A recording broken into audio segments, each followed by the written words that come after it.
हाँ, तो हमने देखा था कि भी कर्म के आधार पर क्रिया के दो भेद किए गए हैं, और उसमें जो पहला है अकर्मक क्रिया।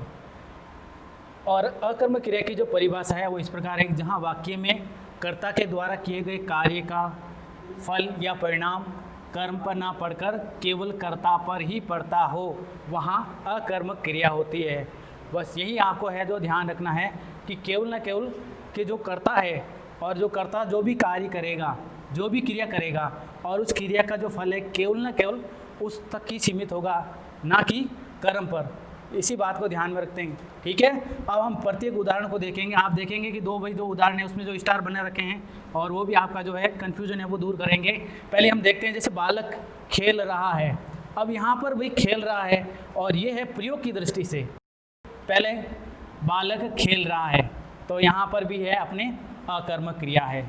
फिर है घोड़ा दौड़ रहा है, इसमें भी अकर्मक क्रिया है। पक्षी उड़ रहे हैं, इसमें भी अकर्मक क्रिया है। बालक रो रहा है, इसमें भी अकर्मक क्रिया है। चोर भाग गए, ये सारे के सारे जो उदाहरण हैं वो अकर्मक क्रिया हैं।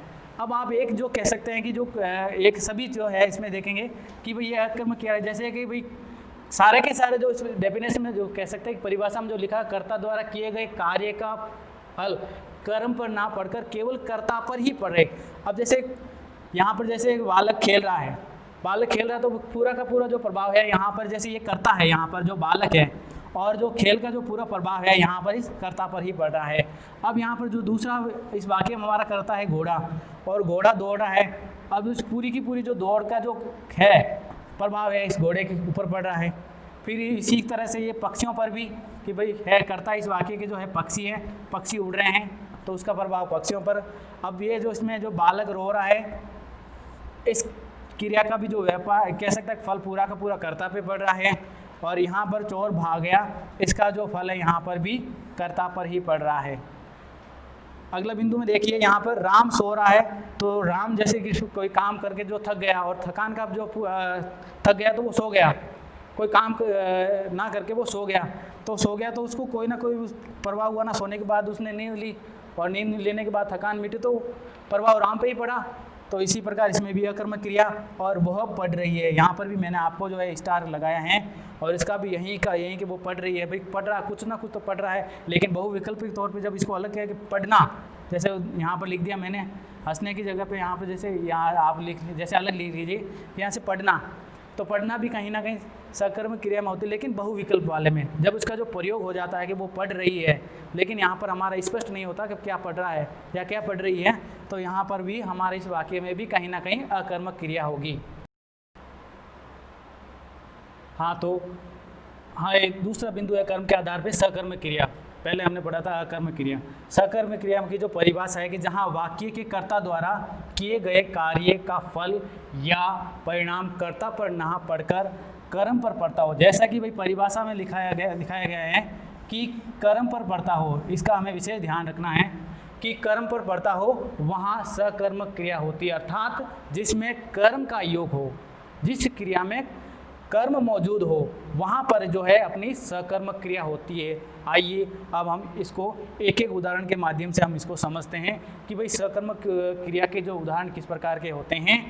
ये देखिए पहला उदाहरण, राधा पत्र लिख रही है। अब जो भाई यहाँ पर जो क्रिया हो रही है, और क्रिया के ठीक पहले देखिए यहाँ पर जो है कर्म मौजूद हैं। राधा अब यहाँ पर जो है लिखा है कि पत्र को लिख रही है, राधा पत्र को लिख रही है, तो कोई ना कोई जो है हमारे पास जो है कह सकते हैं कि उसका वजूद बचता है कर्म का, कि है आप ज़्यादा जो कर्म कर रही है, और वो कर्म का जो कहीं ना कहीं जो हमारे पास वजूद है वो पत्र है, उसका जो प्रभाव है पत्र पर पड़ रहा है, ना कि राधा पर। तो यहाँ पर हमारा जो है कर्म मौजूद है, तो ये वाक्य हो गया सकर्मक क्रिया का।